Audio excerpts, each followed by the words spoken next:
Hello dear students, नमस्कार। हमारे YouTube channel SCC online classes में आपका स्वागत है। जैसा कि आप सभी को पता है कि हमारे चैनल पर 12th क्लास की एनसीईआरटी फिजिक्स का सिलेबस कंटिन्यू चल रहा है, जिसमें हम चैप्टर 6 पढ़ रहे हैं। ठीक है, तो आज उसी श्रृंखला को आगे बढ़ाते हुए आज पढ़ेंगे हम हैं क्या हाँ, तो उसी श्रृंखला को आगे बढ़ाते हुए आज पढ़ेंगे हम स्वप्रेरण या स्वप्रेरण गुणांक किसे कहते हैं। ठीक है, ऐसे हम स्वप्रेरण की परिभाषा देखेंगे, स्वप्रेरण या स्वप्रेरकत्व गुणांक स्वप्रेरकत्व को देखेंगे या स्वप्रेरण गुणांक को देखेंगे। और इसी के माध्यम से हम पढ़ेंगे आज एक हेनरी की परिभाषा, मात्रक एवं विमीय सूत्र, ये सारी चीजों की हम चर्चा करेंगे। ठीक है, इससे पहले लेक्चर में हम गतिक विद्युत वाहक बल किसे कहते हैं, इसकी गणितीय व्याख्या कीजिए। तो हम आपको मतलब गतिक विद्युत वाहक बल का व्यंजक पढ़ा चुके हैं, घूर्णी गति के कारण और समतल गति के कारण, तो वो भी काफी इंपॉर्टेंट है। उस वीडियो का लिंक आपको या तो इस वीडियो के डिस्क्रिप्शन में मिल जाएगा या फिर आप हमारे चैनल की playlist NCERT physics class 12th 2023-24 में भी जाकर आप क्रम से वीडियो को देख सकते हैं। तो ज़्यादा समय ना लेते चलिए हम चलते हैं। हमारा आज का टॉपिक स्वप्रेरण। ठीक है, स्वप्रेरण किसे कहते हैं। नाम से स्पष्ट है कि स्व प्लस प्रेरण।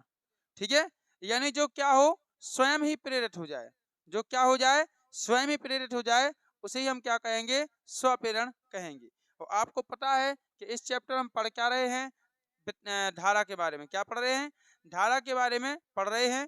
तो स्वयं प्रेरित होने वाली धारा क्या कहलाती है, स्वप्रेरण कहलाती है। अब देखिए ये आपके सामने एक चित्र बना है। ठीक है, ये चित्र बना है। इससे पहले हम एक बार आपको परिभाषा का रिवीजन करवाते हैं, परिभाषा बताते हैं। इसके बाद में फिर हम क्या करेंगे, इसको आगे बढ़ेंगे, चित्र को समझेंगे। ठीक है, तो जब किसी परिपथ में, ठीक है, जब किसी परिपथ में जब किसी कुंडली में बहने वाली जो धारा है उसके मान में क्या किया जाता है, परिवर्तन किया जाता है। जब किसी कुंडली में बहने वाली धारा के मान में परिवर्तन किया जाता है तो उससे बद्ध चुंबकीय फ्लक्स में क्या होता है, परिवर्तन होता है, जिससे उसमें एक धारा उत्पन्न होती है, जिसे हम क्या कहते हैं, मतलब जिसमें एक प्रेरित धारा क्या होती है, उत्पन्न होती है। ठीक है, और इसी परिघटना को, इस सारी घटना को, संपूर्ण घटना को क्या कहते हैं, हम स्वप्रेरण कहते हैं। अब देखिए जरा चित्र के बारे में, ये तो होगी परिभाषा। ठीक है, अब चित्र को देखिए, आप चित्र के माध्यम से आपको ज्यादा समझ में आएगा। ये आपके सामने डायग्राम है, ये क्या बना है, एक परिनाल का, ये क्या बनी है, एक परिनाल का बनी है। ठीक है, इसे हम क्या बोल सकते हैं, कुंडली भी बोल सकते हैं। आपने चैप्टर 4 में पढ़ा होगा परिनाल का होती क्या है, कि कोई हम प्लास्टिक का, ठीक है, कोई हम एक प्लास्टिक या किसी भी मतलब विद्युत रोधी जो मतलब पदार्थ होता है, रहने दो, तो हम विद्युत रोधी पदार्थ या कोई प्लास्टिक की छड़ लेते हैं या रॉड लेते हैं, उसमें क्या करते हैं, तांबे के हम विद्युत रोधी क्या लपेटते हैं, तार लपेटते हैं, और जिससे जो बनता है उसी हम क्या कहते हैं, परिनालिका कहते हैं। तो ये क्या है, एक परिनालिका है। ठीक है, और इस परिनालिका में देखिए ये एक परिपथ बना हुआ है पूरा, इस परिपथ में हमने परिनालिका को जोड़ा है। ये बी क्या है, इसमें बल्ब लगा हुआ है, क्या लगा हुआ है, बल्ब। इससे हम चेक करेंगे बल्ब जल रहा कि नहीं जल रहा। ठीक है, इस परिपथ में, तो ये परिनालिका के समांतर क्रम में कौन जोड़ा है, हमने बल्ब को। अब देखिएगा इसके और श्रेणी क्रम में क्या क्या जोड़ा है हमने, ई क्या है, यहाँ पे सेल या बैटरी है, इसको हम सेल बोल सकते हैं। ठीक है ना, तो ई क्या है, सेल है। हाँ ये सेल है, बैटरी नहीं है, क्योंकि बैटरी तो कई सेलों से मिलकर बनती है, ये एक ही सेल है, तो ये सेल ई है। ये आर एच क्या है, धारा नियंत्रक है, धारा को नियंत्रित करने वाला ये धारा नियंत्रक है। ये के क्या है, आपकी कुंजी है, के कुंजी है इसको ऑन ऑफ करने के लिए। ठीक है, तो इतना सारा इस चित्र में है, क्लियर। अब आपको पता होगा कि चैप्टर 4 में सबसे पहले कौन थे, एक ऑस्ट्रेड नामक वैज्ञानिक आए थे। उन्होंने क्या कहा था कि यदि किसी चालक तार में आप विद्युत धारा आई प्रवाहित करते हो तो उसमें क्या होता है, एक चुंबकीय क्षेत्र बी उसके चारों ओर उत्पन्न हो जाता है, चारों ओर क्या हो जाता है, उसके चुंबकीय क्षेत्र उत्पन्न हो जाता है यदि धारा प्रवाहित करते हो तो। इसके बाद फिर कौन आए, फिर आए क्या नाम उनका, फेराडे, माइकल फेराडे आए। फेराडे ने यह बोला था कि अगर चुंबक और किसी विद्युत धारावाही चालक के मध्य यदि आप एक से गति कराओगे तो उसमें क्या होगा, चुंबक से विद्युत रेखाएं निकलेंगी, जिससे चुंबकीय फ्लक्स में क्या होगा, परिवर्तन होगा, जिससे प्रेरित धारा उत्पन्न होगी। इसके बाद फिर कौन आए थे, फिर लेंज आए थे, फिर लेंज ने ये कहा था कि प्रेरित धारा होती है वो उसका विरोध करती है, उस कारण का विरोध करती है जिसके कारण वो क्या हुई हो, उत्पन्न हुई हो, स्वयं उत्पन्न हुई हो। या विद्युत वाहक बल भी कह सकते हो कि कोई विद्युत वाहक बल है वो उस कारण का विरोध करता है जिसके कारण वो स्वयं उत्पन्न होता है। तो इन तीनों वैज्ञानिकों ने हमें बताया था ये चीजें, तो ये सारी चीजें यहाँ पे आप क्या होगी, लागू होगी। ठीक है ना, ये सारी चीजें यहाँ पे लागू होगी। तो देखिए होता क्या है इसमें, इस चित्र में होता क्या है कि जैसे ये उपकरण है पूरा, अब ये कुंजी है, ये तार मतलब खिंचा हुआ है ना, इसको आपको क्या करना पड़ेगा, जोड़ना पड़ेगा, यानी कुंजी कुंजी क्या करनी पड़ेगी, ऑन करनी पड़ेगी। जैसे ही आप कुंजी को ऑन करोगे, क्या करोगे, कुंजी को ऑन करोगे तो सेल से धारा प्रवाहित होने लगेगी। क्या होने लगेगी, सेल से धारा प्रवाहित होने लगेगी। ठीक है ना, और धारा प्रवाहित होगी सीधी, और कहाँ जाएगी, सीधी बल्ब में। कहाँ जाएगी, बल्ब में। तो आपने देखा होगा कि जब भी जैसे कहीं कभी कभी कैसा होता है कि लाइट चली जाए और एक झटके से लाइट आती है तो बल्ब से थोड़ी फट की आवाज आती है, और मतलब बल्ब एकाएक तेज जलता है लेकिन, ठीक है, लेकिन ऐसा कभी कभी होता है, वास्तव में ऐसा नहीं होता है। एकाएक लाइट, एकाएक धारा कभी नहीं जाती है। जब आप यहाँ से कुंजी चालू करोगे तो पहले कुछ मतलब पहले इस बिंदु पे जाएगी, फिर आगे बढ़ेगी, फिर आगे बढ़ेगी, फिर आगे, फिर आगे, फिर आगे, मतलब धीरे धीरे धीरे धीरे धारा क्या होगी, आराम आराम से यहाँ पर जाएगी, बल्ब को जलाएगी। आपको देखने में लगता है, लेकिन ऐसा कभी कभी होता है, बाकी ऐसा हमेशा नहीं होता है। ठीक है ना, धारा होती है वो क्या होती है, धीरे धीरे चलती है। ठीक है ना अब धीरे धीरे क्यों चलती है, इसी के बारे में पढ़ना है, इसी के बारे में इसमें क्या करना है, अध्ययन करना है कि धारा जो है वो धीरे धीरे क्यों चलती है। जैसे ही आपने कुंजी को ऑन किया तो यहाँ से क्या चलेगी, धारा बहेगी। क्या बहेगी, धारा। ठीक है, अब धारा बहेगी, अब आपको पता है कि धारा के मान में हम क्या करेंगे, परिवर्तन करेंगे, यानी वोल्टेज को थोड़ा बढ़ाएंगे। वोल्टेज को क्या करेंगे, थोड़ा बढ़ाएंगे। तो यहाँ से धारा निकलेगी तो धारा के मान में क्या होगा, परिवर्तन होगा, या हम खुद करेंगे परिवर्तन, या ऑटोमेटिक परिवर्तन होगा। ठीक है, वोल्टेज के घटने या बढ़ने से परिवर्तन होता है। तो जब इसमें धारा के मान में परिवर्तन होगा तो आपकी जो कुंडली है ना, क्या है, कुंडली, तो इससे बद्ध जो चुंबकीय फ्लक्स है, कुंडली से बद्ध जो चुंबकीय फ्लक्स है वो क्या होगा, चुंबकीय फ्लक्स है उसमें क्या होगा, उसके मान में परिवर्तन होगा। क्या होगा, उसके मान में परिवर्तन होगा। जैसे आपको पता है कि ये परिनाल का, ये हमारी कुंडली की भांति कार्य कर रही, तो पिछले चैप्टर में आपने ये भी तो पढ़ा था कि गणितीय व्याख्या द्वारा सिद्ध कीजिए कि कोई परिनाल का है, धारावाही परिनाल का है, वो क्या करती है, एक नहीं, धारा, वो कौन सा क्वेश्चन था, सिद्ध कीजिए कि कुंडली है वो धारावाही परिनालिका की भांति, हाँ, चुंबक जो है वो धारावाही परिनालिका की भांति क्या करती है, कार्य करती है। ये पढ़ा था आपने। तो जब चुंबक है वो धारावाही परिनालिका की भांति कार्य कर सकती है, तो क्या धारावाही परिनालिका चुंबक की भांति कार्य नहीं कर सकती है, बात तो बराबर है। ठीक है ना, तो इसी प्रकार के मतलब आप धारा क्या कर रहे हैं, यहाँ से प्रवाहित कर रहे हैं, तो जो कुंडली है इससे बद्ध चुंबकीय फ्लक्स में क्या होगा, परिवर्तन होगा। इसके चुंबकीय फ्लक्स में परिवर्तन होगा जिससे इस कुंडली में भी एक धारा क्या होगी, उत्पन्न होगी। एक धारा प्रेरित, जिसे हम क्या कहेंगे, प्रेरित धारा कहेंगे, तो प्रेरित धारा कुंडली में भी क्या होगी, उत्पन्न होगी। लेकिन आपको यह भी पता है कि जो प्रेरित धारा होती है वो उस कारण का विरोध करती है जिसके कारण क्या हुई है, वो उत्पन्न हुई है, स्वयं उत्पन्न हुई, उसका कारण उसका विरोध करती है। तो इसमें देखिए, जब कुंडली से धारा उत्पन्न होगी तो वो किसके कारण उत्पन्न हो रही है, मेन धारा के कारण। किसके कारण, मुख्य धारा के कारण उत्पन्न हो रही है। जो आपने धारा परिपथ में प्रवाहित की ना, तो मुख्य धारा के कारण क्या हो रही है, मुख्य धारा आई है ना, तो मुख्य धारा के कारण जो उत्पन्न हो रही है तो उसी का क्या करेगी जी, विरोध करेगी। लेकिन ये ध्यान रखना है कि मुख्य धारा जो होती है वो क्या होती है, अति प्रबल होती है, और जो प्रेरित धारा होती है वो कैसी होती है, कमजोर होती है। क्या होती है, कमजोर, उतनी शक्तिशाली नहीं होती। तो अब देखो, जो मुख्य धारा सेल से बहेगी उसकी दिशा कैसी होगी भैया, इस प्रकार से। कैसी होगी, इस प्रकार से होगी, मतलब यहाँ से बह रही तो ऐसी चलेगी धारा, चलेगी। लेकिन जो वहां से वो धारा आएगी उसकी दिशा कैसी होगी, ऐसी। कुंडली से जो धारा आएगी वो इसी प्रकार आएगी कि नहीं आएगी, और ये जा रही है ऐसी, ये आएगी ऐसी, तो ये क्या करेगी, इस धारा का विरोध करेगी। ये धारा आएगी और इस धारा को क्या हटाएगी, दूर हटाएगी, मतलब यहाँ आने नहीं देगी, इसका विरोध करेगी। लेकिन आपको पता है कि वो धारा क्या है, प्रबल है। अब प्रबल धारा है तो वो थोड़ी थोड़ी करके क्या होगी, बहेगी। थोड़ी थोड़ी करके क्या होगी, वो धारा बहेगी, और धीरे धीरे धारा कहाँ आएगी, बल्ब में आएगी, और आपका बल्ब क्या हो जाएगा, जल जाएगा। ठीक है, और जैसे ही संपूर्ण धारा आपके बल्ब में आ जाएगी, ठीक है, सेल की जो संपूर्ण धारा वो आपके बल्ब में आ जाएगी, तो जो प्रेरित धारा आपकी यहाँ से आ रही थी वो क्या हो जाएगी, स्वतः ही अपने आप खत्म हो जाएगी। क्या होगी, वो अपने आप खत्म हो जाएगी, क्योंकि उसका अस्तित्व कब तक रहता है, जब तक किसी का विरोध करना, मतलब जिसका वो विरोध करे वो जब तक रहे तब तक, जिसका उसको विरोध करना है, तो वो विरोध करने वाला जो है वो जब तक रहेगा तब तक प्रेरित धारा का अस्तित्व रहेगा। अब जब विरोध करने वाला ही खत्म हो जाएगा तो अब ये किसका विरोध करेगी, बोलो। जैसे मैं समझ है, जैसे मेन धारा है, मुख्य धारा है, अब मुख्य धारा के प्रेरित धारा क्या कर रही, विरोध कर रही। अब जब मुख्य धारा खत्म हो जाए, सारी की सारी धारा कहाँ पहुंच जाए, बल्ब में पहुंच जाए, तो वो किसका विरोध करेगी, उसका तो काम ही है, ठीक है, उसका काम ही है विरोध करना। जैसे आपने देखा होगा इस संसार में कई प्रकार के लोग हैं, कुछ लोग ऐसे होते हैं कि उनकी आदत होती है जब तक वे दो चार से लड़ झगड़ ना लें दिन में, तब तक उनका खाना नहीं पचता है पेट का, सोचो। और जब उनसे कोई लड़ने वाला नहीं हो तो बेचारे क्या करें, उनका पेट फूल जाता है, खाना हजम नहीं होता, क्या करें, कोई लड़ने ही वाला नहीं मिल रहा है।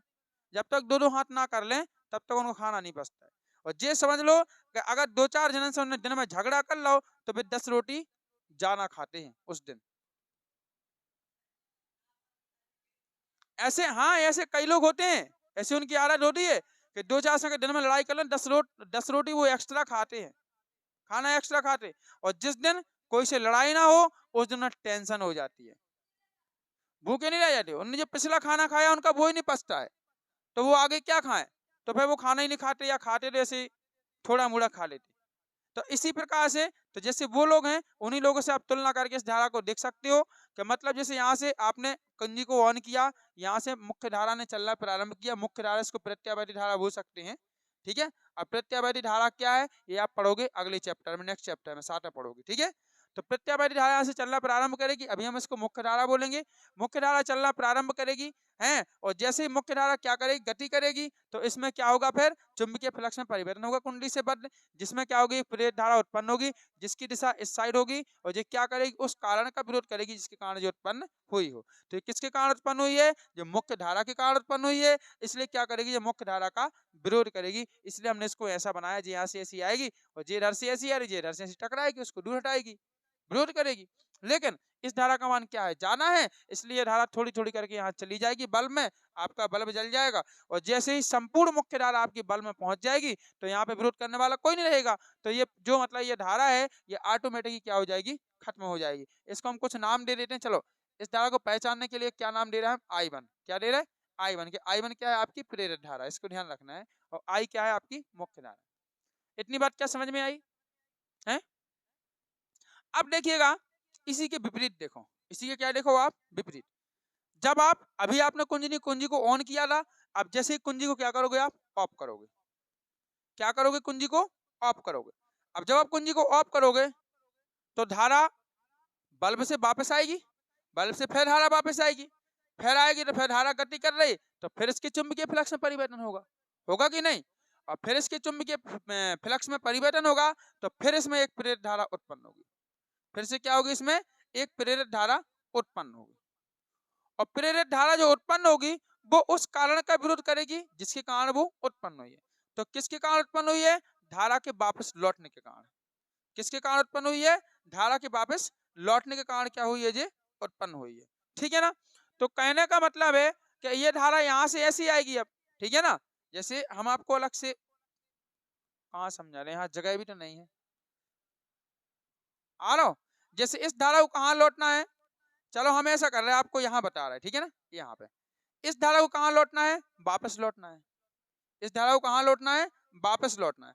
अब वापस लौटना है तो इस धारा की दिशा कैसी होगी, ऐसी होगी ना, आई की दिशा, आई क्या है, आपकी मुख्य धारा है, तो मुख्य धारा की दिशा ये होगी, क्योंकि ये क्या कर रही है, वापस लौट रही। लेकिन अब ये इसका विरोध करेगी, इसको वापस लौटने नहीं दे, अभी जाना ही नहीं दे रही थी, अब वापस नहीं लौटने देगी। अब वापस नहीं लौटेगी तो क्या करेगी जी, तो ये फिर ये यहाँ पे इस प्रकार से प्रवाहित होगी, देखो इस प्रकार से, कैसी होगी जी, इस प्रकार से प्रवाहित होगी, उल्टी होगी, अब की प्रवाहित उल्टी होगी, तभी तो इसका विरोध करेगी और इसको क्या करेगी जी, जाने नहीं देगी। समझ में आ रही कि नहीं आ रही, नहीं आई बात समझ में। ऐसा नहीं होगा, ऐसा होगा, उल्टा होगा, उल्टा ऐसा देखो, ये यहाँ से ऐसी आएगी, ऐसी ऐसी आएगी जी, ठीक है ना। ये यहाँ पे रोक लेगी, जिसको क्या वापस नहीं जाने देगी। देखना जरा, जे धारा को वापस ऐसा आना है, इसको ऐसा आना है और जे यहाँ से ऐसा आई, ठीक है।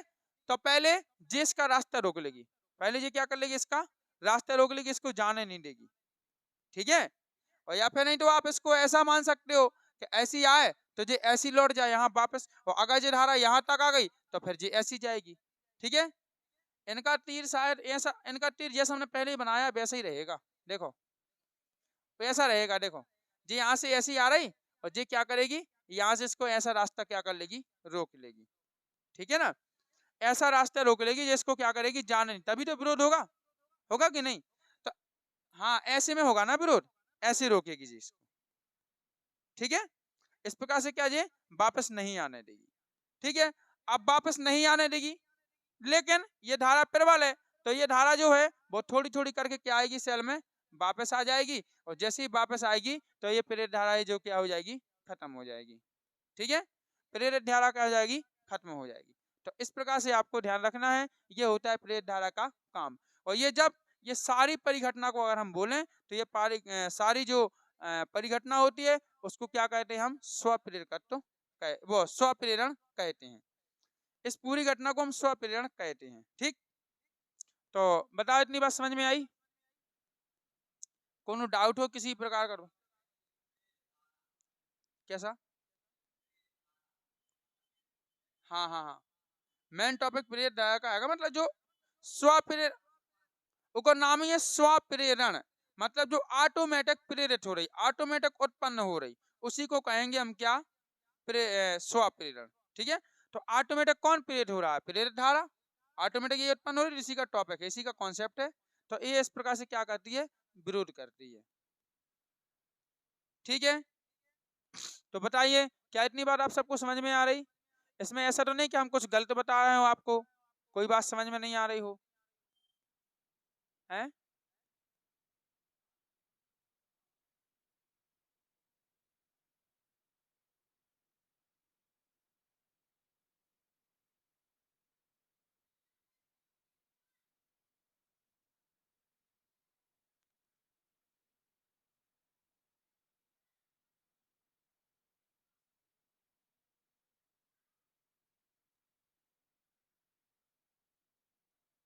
हमें इसका चिन्ह गड़बड़ लग रहा, आप भली भी कह रहे कि सही है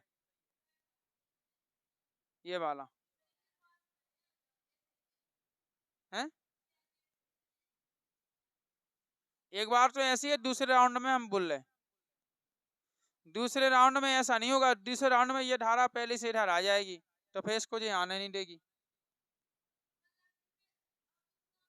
पहले राउंड में तो सही है जी, ठीक है। दूसरे दूसरे राउंड में ऐसा होगा, हम तुमसे पहले ही बोल रहे हैं कि दूसरे राउंड में तीर का चिन्ह ऐसा रहेगा कि जे इधर से ऐसी आ रही, ठीक है, और जे इधर से पहले से ऐसी पहुंच जाएगी, ठीक है। तो अब ये इसने रास्ता रोक लिया, अब ये कहाँ जाएगी, ये तो आ गई पहले से, पहले ये आ गई, अब कैसे जाने देगी, है? नहीं, हाँ, जब मुख्य धारा प्रबल है मतलब अब ऐसे में तुम्हें देखने में लग रहा कि जिसका विरोध कर रही पहले से जी आगे रोक रही इसको, अब ये रोक रही, लेकिन जो प्रबल है धीरे धीरे करके चली जाए, ठीक है ना। और जब ये पूरी खत्म हो जाएगी तो ये फिर खत्म हो जाएगी ऑटोमेटिक, ठीक है। तो इसका चिन्ह को ध्यान रखना, इसका चिन्ह ऐसा आएगा, वापसी में बोल रहे हैं हम, स्टार्टिंग में तो सही है ये वाला, वापस में ऐसा ही होगा चिन्ह, क्योंकि इसको तो आना है, लेकिन ये पहले से अपने रास्ते में पहले से आ जाएगी ना। वैसे वैसा भी सही हो, ये भी सही है, कुछ भी मान लो आप दोनों तरफ, अगर वो इधर आ रही प्रेत धारा तो इसका विरोध कर रही, और वो ऐसी जा रही तो अभी विरोध कर रही, बात बराबर है, हैं? दोनों में सही है, दोनों स्थितियों में कोई दिक्कत नहीं है। अब देखो, अब इतनी बात तो सबको समझ में आ गई। अब देखेंगे हम क्या, स्वप्रेरण गुणांक। तो परिभाषा एक बार और सुन लीजिए, परिभाषा होती क्या है, जब किसी कुंडली में बहने वाली धारा के मान में परिवर्तन किया जाता है तो उससे बद्ध चुंबकीय फ्लक्स में क्या होता है, परिवर्तन होता है, जिससे उसमें एक प्रेरित धारा उत्पन्न होती है। इस सारी परिघटना को हम क्या बोलते हैं, स्वप्रेरण कहते हैं, ठीक है। अब पढ़ेंगे हम स्वप्रेरण गुणांक, या उसको बोलते हैं स्वप्रेरकत्व, क्या बोलते हैं, स्वप्रेरकत्व। स्वप्रेरण गुणांक या स्वप्रेरकत्व। तो हम हेडिंग डाल रहे हैं अभी स्वप्रेरकत्व, चाहे आप स्वप्रेरकत्व बोल दो और चाहे आप स्वप्रेरण गुणांक बोल दो, ठीक है। अब बताइए स्वप्रेरण गुणांक के लिए हम क्या करेंगे, हैं?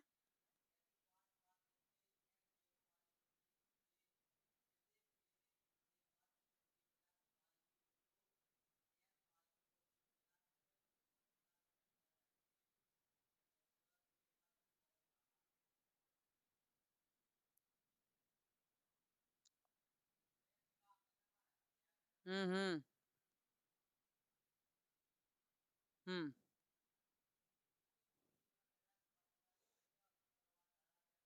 हाँ सुनिए, देखो अब वो हमें पढ़ना है स्वप्रेरकत्व या स्वप्रेरण गुणांक। इसमें क्या होता है कि चुंबकीय से बद्ध वो कुंडली से बद्ध जो चुंबकीय फ्लक्स होता है वो किसके अनुक्रमानुपाती होता है, धारा के। किसके अनुक्रमानुपाती होता है, धारा के।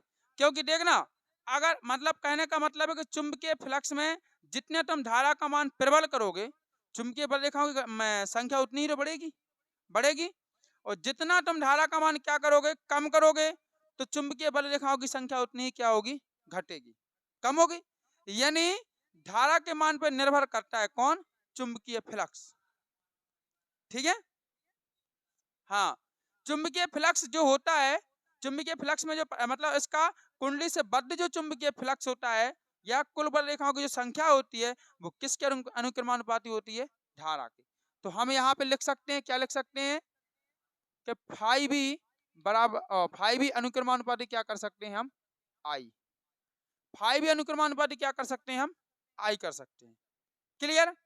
फाइव भी क्या है, चुंबकीय फ्लक्स है, ठीक है ना, और आई क्या है, उसमें बहने वाली धारा है, मुख्य धारा की बात कर रहे हैं, है ना, मुख्य धारा है।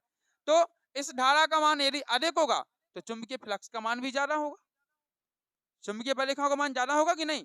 और अगर इस धारा का मान कम होगा तो चुंबकीय फ्लक्स का मान भी क्या होगा, कम होगा। इतनी बात समझ में आ रही, ठीक है। तो देखिए ये इसके अनुक्रमानुपाती होगा। अब आप ये बताओ कि फाइव भी अगर हम अनुक्रमानुपाती नियतांक हटाएं तो एक क्या आएगा, कांस्टेंट आएगा, नियतांक। और सो जो एल आएगा वो इंटू कितना हो जाएगा, आई। जहां है वहां पे अपन को एन नहीं जोड़ना, और न कुंडलियां फेरों की संख्या की वजह से जोड़ दिया एन, अपन को नहीं जोड़ना, ठीक है। देखो तो कितना आ गया, फाइव ही बराबर एल आई आ गया, है ना। जहां एल क्या है, एल एक अनुपातिक नियतांक है, एल क्या है, एक अनुपातिक क्या है, नियतांक है, जिसे हम क्या कहते हैं, स्वप्रेरकत्व या स्वप्रेरण गुणांक कहते हैं। क्या कहते हैं, स्वप्रेरकत्व या स्वप्रेरण गुणांक कहते हैं। तो इधर से अगर हम एल का मान निकालें तो आई कहाँ होगा, पक्षांतर होगा। तो एल बराबर कितना आएगा, एल बराबर आएगा फाइव ही और अपॉन कितना हो जाएगा, आई। फाइव ही अपॉन कितना हो जाएगा, आई। फाइव ही अपॉन आई नहीं होगा, एल का मान चाहिए, आई का पक्षांतर कर दो,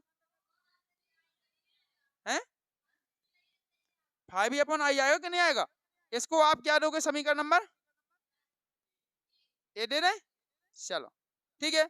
अब यहां से आप स्वप्रेरकत्व या स्वप्रेरण गुणांक की परिभाषा भी आप लिख सकते हो। कैसे, देखो ऊपर क्या है, कुंडली से बद्ध चुंबकीय फ्लक्स, नीचे क्या है, धारा।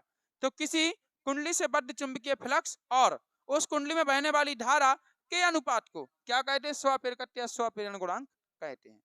क्या कहोगे, किसी कुंडली से बद्ध चुंबकीय फ्लक्स और उसमें बहने वाली धारा के अनुपात को क्या बोलते हैं हम, स्वप्रेरकत्व या स्वप्रेरण गुणांक कहते हैं। क्लियर। अब लगा दो जरा क्या, फैराडे का विद्युत चुंबकीय प्रेरण का नियम। क्या लगा दो, फैराडे का विद्युत चुंबकीय प्रेरण का नियम। तो यहां लिखना है आपको फैराडे के विद्युत चुंबकीय प्रेरण के नियम से। अब बताइए फैराडे का विद्युत चुंबकीय प्रेरण का नियम क्या कहता है कि एप्सिलॉन बराबर माइनस डी फाइव भी अपॉन कितना होता है, डी टी। यही कहता है कि नहीं। फैराडे का विद्युत चुंबकीय प्रेरण का नियम क्या कहता है कि epsilon equal to minus d five भी अपॉन डी टी। यानी समय के साथ चुंबकीय फ्लक्स में परिवर्तन होता है तो उसमें एक प्रेरित विद्युत वाहक बल क्या होता है, उत्पन्न होता है। यही बोला था। अब ये माइनस साइन क्यों लगा है? माइनस इसलिए लगा है कि जिसके कारण विद्युत वाहक बल उत्पन्न हो रहा है वो उसी का क्या करेगा? विरोध करेगा। यानी चुंबकीय फ्लक्स में परिवर्तन के कारण उत्पन्न हो रहा है तो चुंबकीय फ्लक्स में परिवर्तन का ही क्या करेगा? वो विरोध करेगा, इसलिए माइनस साइन लगा है।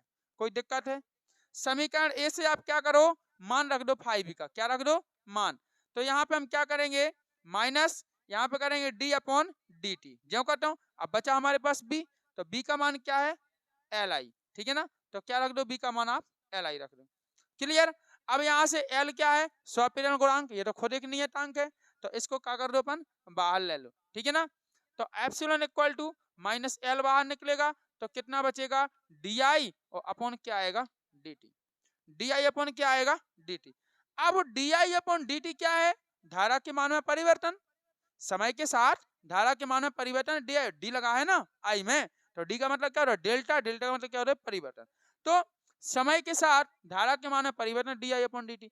अगर इस परिवर्तन का मान कितना ले लें हम? एक ले लें। क्या ले लें हम? एक, ठीक है। अब सुनिएगा, अगर इस परिवर्तन का मान हम एक ले लें तो क्या होगा हमारा? तो आएगा एप्सिलॉन बराबर, ठीक है। एप्सिलॉन बराबर कितना आएगा आपके पास? एल।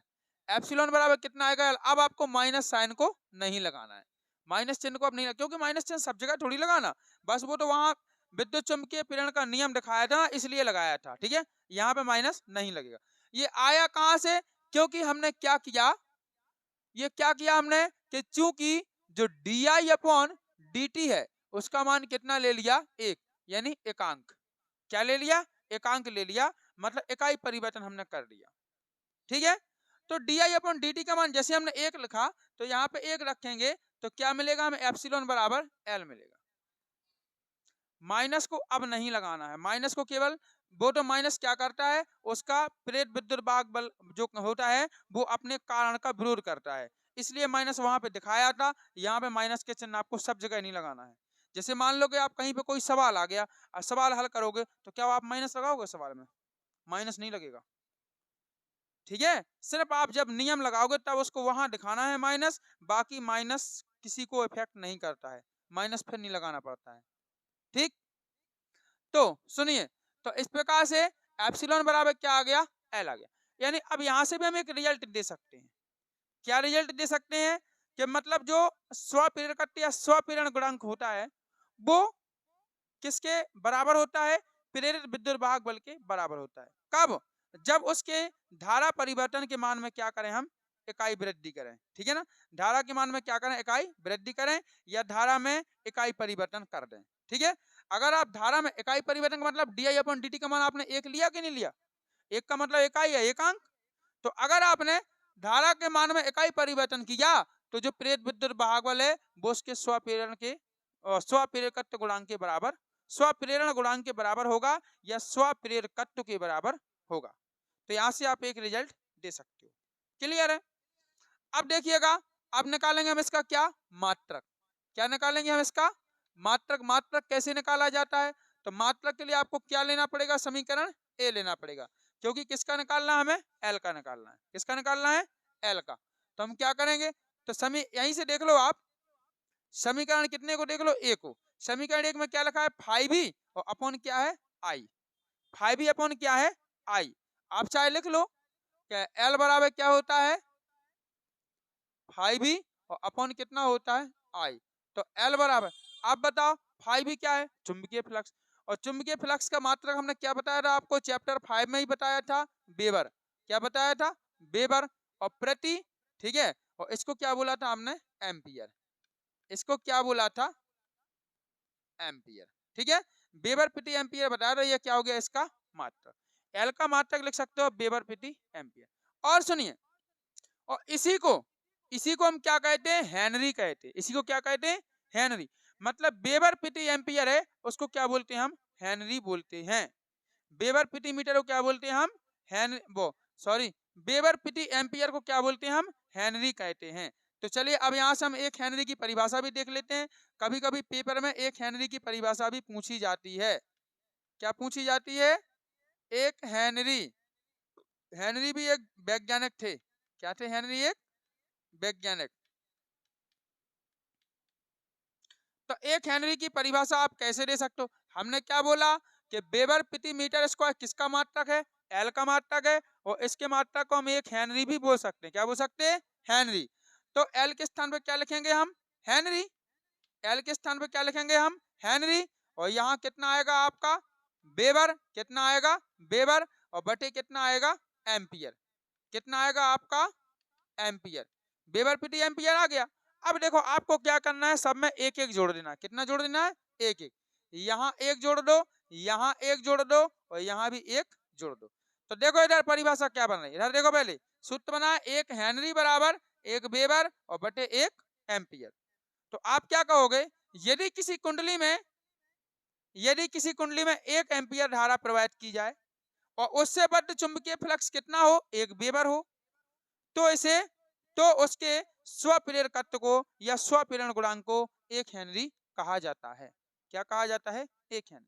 मतलब किसी कुंडली में 1 एम्पियर की धारा प्रवाहित करने पर यदि उससे बद्ध चुंबकीय फ्लक्स का मान 1 वेबर हो जाए तो उसके स्वप्रेरण गुणांक को 1 हेनरी कहा जाए। मतलब ऐसा कह सकते हो कि तो उसका स्वप्रेरकत्व 1 हेनरी के बराबर होता है। कुछ भी बोल दो अपनी भाषा में जो आपको बोलना हो, चाहे 1 हेनरी कहा जाता है, चाहे उसका स्वप्रेरण गुणांक 1 हेनरी के बराबर होता है।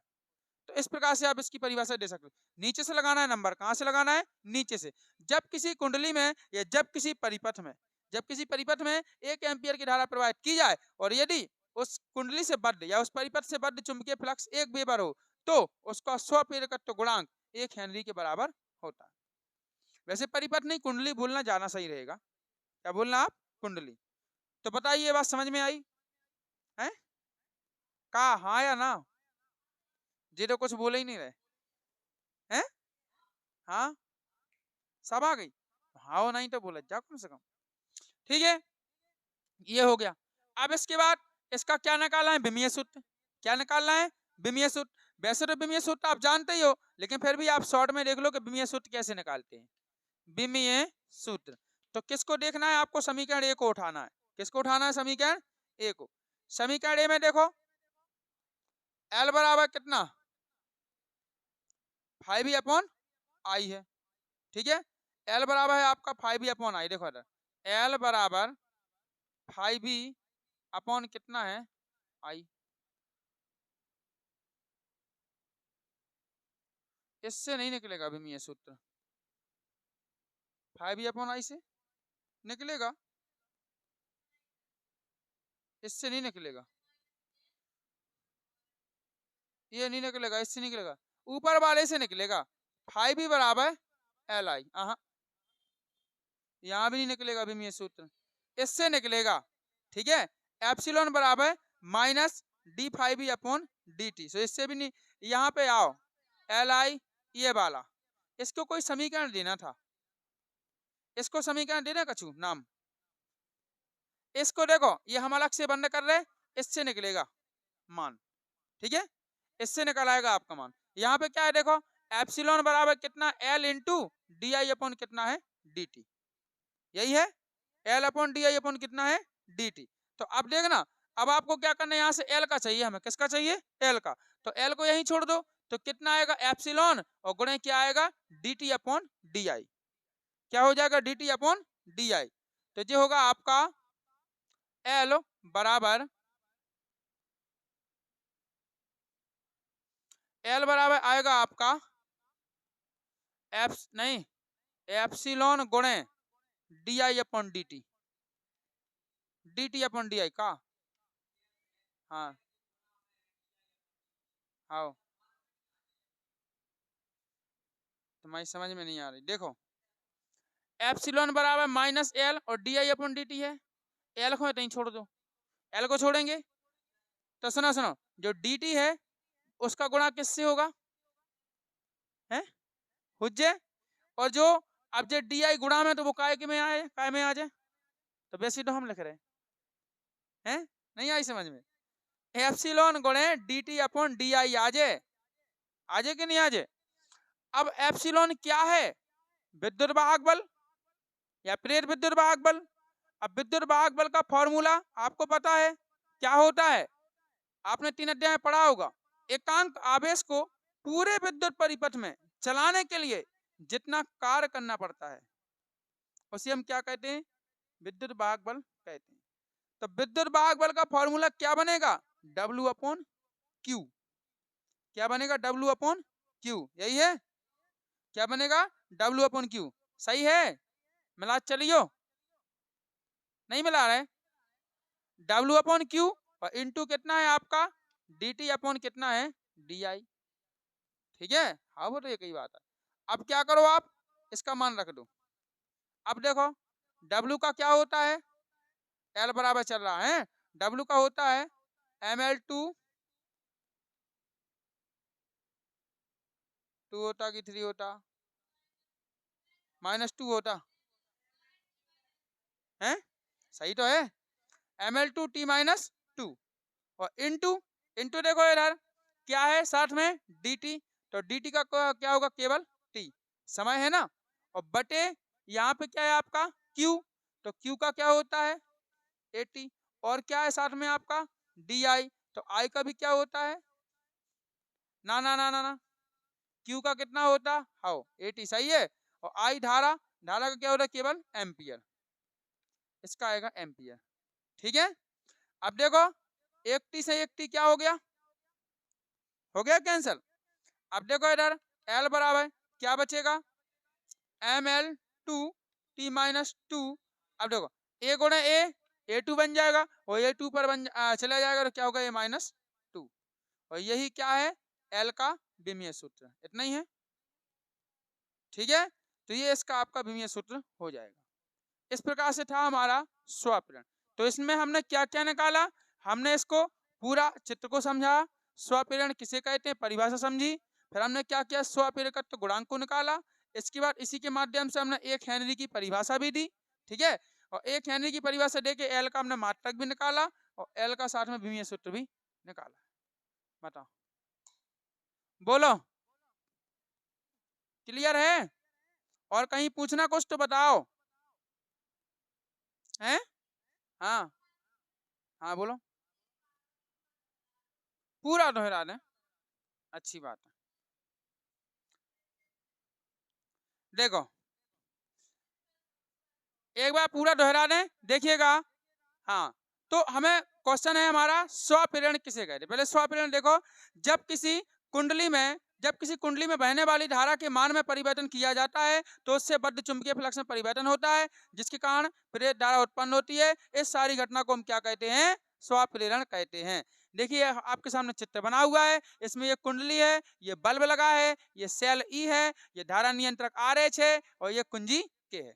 जब हम क्या करते हैं बेटा, कुंजी को ऑन करते हैं, ऑन का मतलब इसके तार को जोड़ देते हैं, जब कुंजी को ऑन करते हैं तो यहाँ से सेल से धारा प्रवाहित होने लगती है, और जैसे ही धारा प्रवाहित होने लगेगी तो इससे बद्ध कुंडली से बद्ध चुंबकीय फ्लक्स में क्या होगा, परिवर्तन होगा, जिसके कारण इसमें से भी एक धारा उत्पन्न होगी, इसमें से भी क्या होगी, एक धारा उत्पन्न होगी। वो धारा यहाँ से ऐसे आएगी और इस मेन धारा का क्या करेगी, मुख्य धारा का विरोध करेगी।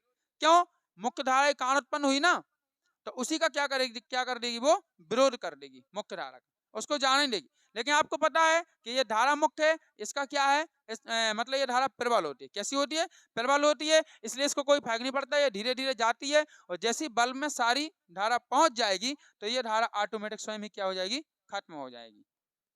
अब जस्ट इसी का विपरीत देखिए, देखिए अगर अब जब आप यहाँ से कुंजी को ऑफ करोगे, क्या करोगे, कुंजी को ऑफ, ऑफ जानती, बंद करना, जैसे ही आप यहाँ से कुंजी को बंद करोगे तो पुनः धारा बल्ब से वापस लौटेगी। अब धारा वापस लौटेगी तो फिर से इसके चुंबकीय फ्लक्स में परिवर्तन होगा, किसके, कुंडली के, कुंडली से बद्ध चुंबकीय फ्लक्स में, और जैसा ही इसमें परिवर्तन होगा, ठीक है ना, तो क्या होगा, इसमें फिर से एक धारा क्या होगी, उत्पन्न होगी, और वो इस धारा के आने का क्या करेगी, विरोध करेगी। वो पहले से आके इधर मार्ग में बैठ जाएगी, अब तुम कैसे आओगे वापस, उसका विरोध करेगी, हटाएगी उसको दूर, उसको आने नहीं देगी। ठीक है ना, अब नहीं आने देगी, लेकिन इस धारा का मान प्रबल है तो ये धीरे धीरे करके निकल आएगी, इसको लांघती हुई निकल आएगी, और जैसे ही सारी धारा सेल में आ जाएगी तो इस धारा का काम खत्म, प्रेरित धारा फिर वहां पे नहीं रहेगी। तो इन सभी घटना को, इस सारी घटना को जो हमने आपको अभी तक बताया, इसी को हम क्या कहते हैं, स्वप्रेरण। स्वप्रेरण का मतलब होता है स्वयं से उत्पन्न, स्वयं के कारण उत्पन्न, उसको किसी ने उत्पन्न नहीं किया, वो स्वयं उत्पन्न हुई। ठीक है ना, और क्या करे, दूसरे का विरोध कर रही।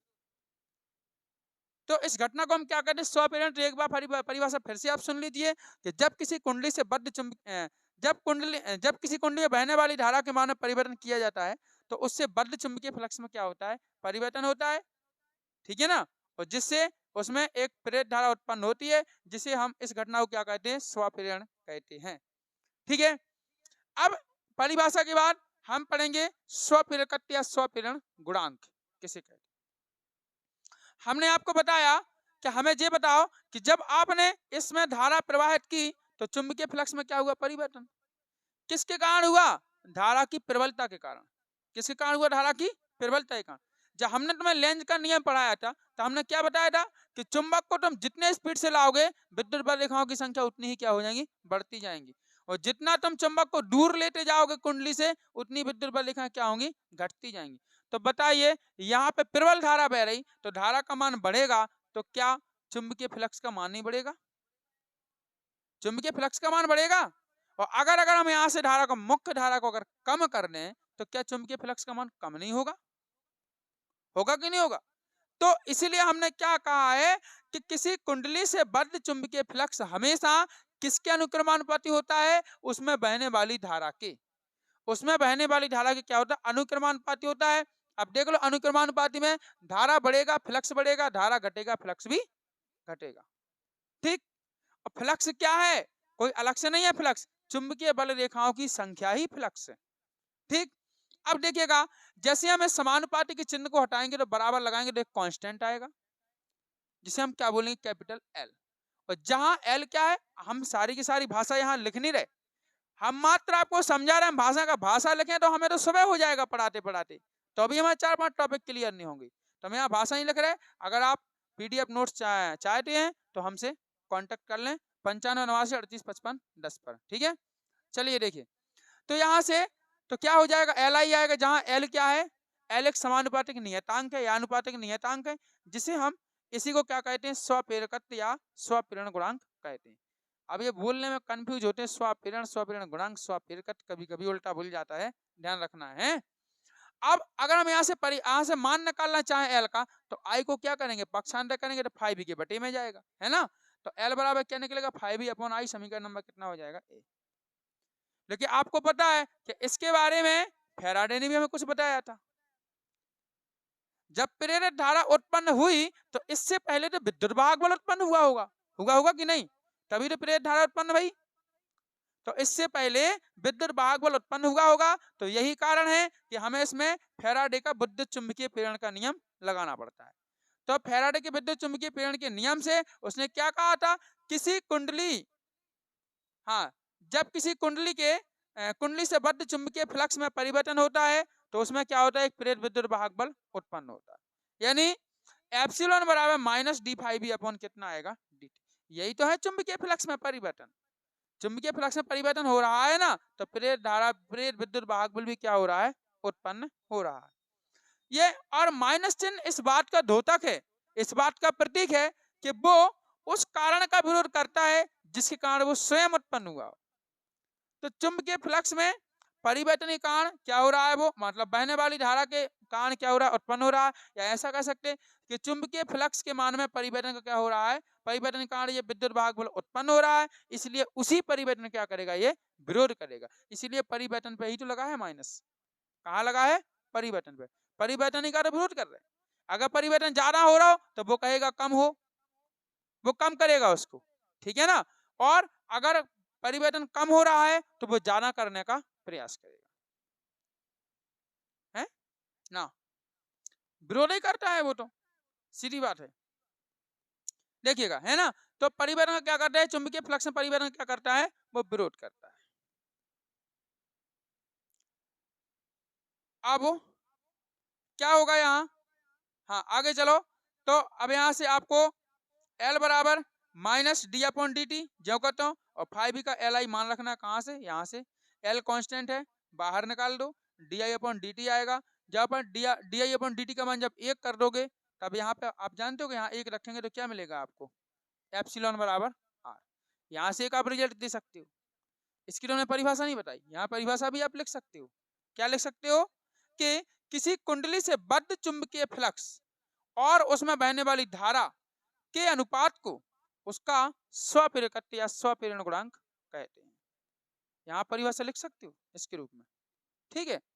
यहाँ एक रिजल्ट लिख सकते हो, क्या लिख सकते हो कि किसी कुंडली में प्रेरित विद्युत वाहक बल किसके बराबर होता है, उसके स्वप्रेरण गुणांक के बराबर होता है। कब, जब उसके धारा परिवर्तन मतलब धारा के मान में इकाई परिवर्तन कर दिया जाए।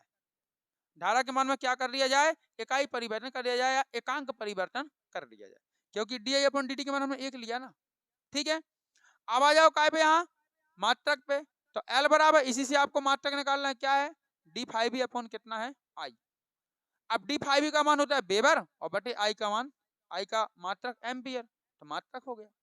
अब आगे देखो, एक हेनरी की अगर परिभाषा आपको पूछी जाए पेपर में, इंपोर्टेंट है, 2 नंबर में पूछी जाती है एक हेनरी की परिभाषा, तो इसी को लोगे आप, क्या करोगे, इसी को कि जो हमने वेबर प्रति एम्पियर लिखा ना, इस सारे को क्या बोलते हैं हम, एक हेनरी बोलते हैं। इसे क्या बोलते हैं, एक हेनरी। और वैसे भी आपसे कोई पूछे कि स्वप्रेरकत्व का मात्रक क्या है, समझ रहे, आपसे कोई पूछे कि स्वप्रेरकत्व का मात्रक क्या है, तो आपको ये बताना है, ये बताओ चाहे ना बताओ, हेनरी जरूर बता देना। क्या बता देना, हेनरी। वैसे तो उसका मात्रक हेनरी ही होता है, लेकिन उसके अंदर घुसोगा सूत्र के आधार पर दें तो सूत्र के आधार पर होता है वेबर प्रति एम्पियर। जैसे आपको पता है कि बल का मात्रक क्या होता है, न्यूटन होता है। कोई पूछे बल का मात्रक क्या होता है, हम क्या कहते हैं, न्यूटन। लेकिन अंदर जाओ तो बल बराबर वास्तव में सूत्र क्या होता है, द्रव्यमान गुणे त्वरण।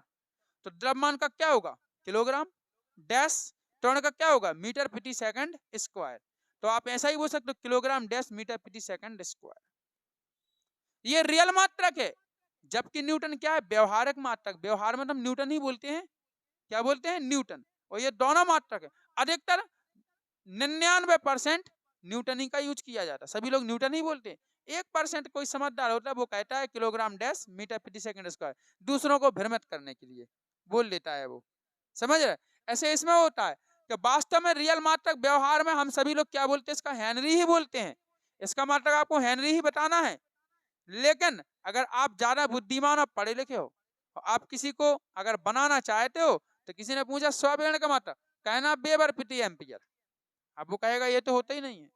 आप कहोगे कैसे नहीं होता, वो कहोगे नहीं होता, तो आप उससे लड़ जाना, सेट लगा लेना 100 रुपए 200 रुपए की, फिर बस सूत्र लिख देना। L बराबर क्या लिखोगे, 5E/I। आपका ये बताओ 5E को मात्रक का होता, समझ रहे हैं ना। और ऐसा अधिकांश होता है, जब हम तो काफी साल से पढ़ा रहे, ठीक है। ऐसे एक बार क्या हुआ, कक्षा 11वीं का पेपर आया। अब पेपर में बच्चों ने सीखे थे यही मात्रक जो डेली चलते हैं। अब उन्होंने सूत्र के आधार पर अंदर से मात्रक बना के रख दिए जोड़ियों में। अब इनकी कोई की समझ में ना आए कि क्या करना है। अब हाँ ठीक है, तो यहाँ बच्चे आए, बोले सर आपने कैसे मात्रक पढ़ाए, ये मात्रक तो कुछ समझ में नहीं आ रहा है। हमने क्यों, कहते ये किसका मात्रक, किसका, कहते इस साइड जो लिखे इनके मात्रक तो इनमें ये क्यों नहीं है। हमने नालायक हरो, हमने सूत्र लगाया, तो सूत्र लगा उनको मान बताए, मात्रक बताए, तब वो रह गए। बोले ऐसे भी आते, हमने यहाँ ऐसे भी आते। इसलिए आपको ध्यान रखना, इसीलिए तो हम फिर एक एक चीज से बता रहे सब कि नहीं अंदर भी जाओ थोड़ा है। इसका हो गया। तो एक हेनरी की परिभाषा में हमने क्या बोला, एल का मात्रक क्या होता है, हेनरी। इसका वेबर तो है ही, बटे सूत्र क्या रहा है, एम्पियर है। एक एक एक एक जोड़ दो सब जगह, क्या जोड़ दो, एक एक। अब आप क्या कहोगे, यदि किसी परिपथ में या किसी कुंडली में 1 एम्पियर की धारा प्रवाहित की जाए और उससे बद्ध चुंबकीय फ्लक्स 1 वेबर हो, तो उसका स्वप्रेरण गुणांक 1 हेनरी के बराबर होता है। खत्म हो गई 1 हेनरी की परिभाषा, क्या दिक्कत है, ठीक है। विमीय सूत्र की बात करें तो विमीय सूत्र को आपको ये सूत्र उठा लेना है, ठीक है ना, ये उठा लेना है, ठीक। अब ये उठा लें, क्यों, क्योंकि जैसे अगर हम मान लो इसको ले रहे, इसको ले रहे, तो आई का तो पता है, 5 का तो विमीय सूत्र नहीं आता हमें, 5 का विमीय सूत्र नहीं आता। और अगर विमीय सूत्र आ तो जाएगा, हमें तो आता है, हम तो निकाल देंगे, आपको आता नहीं आता हमें पता नहीं है। हम 5 का सूत्र लगा देंगे बी डॉट ए, क्या लगा देंगे, बी इंटू ए। अब ए क्षेत्रफल है और बी क्या है, चुंबकीय क्षेत्र की तीव्रता है, और चुंबकीय क्षेत्र की तीव्रता का भी सूत्र आता है F/m, तो हम तो उसका लगा देंगे। जहां m क्या है, m चुंबकीय आघूर्ण है, हाँ m चुंबकीय आघूर्ण, हम उसका सूत्र लगा देंगे। और चुंबकीय आघूर्ण का तो हमें आता है, समझ रहे? तो एम्पियर मीटर होता है चुंबकीय आघूर्ण का, तो हम तो निकाल लेंगे बट आप नहीं निकाल पाओगे। तो आपकी सुविधा के लिए हमने इस सूत्र का यूज किया। इसका किया, इसका। तो ये हमने सूत्र यहाँ इसका किया।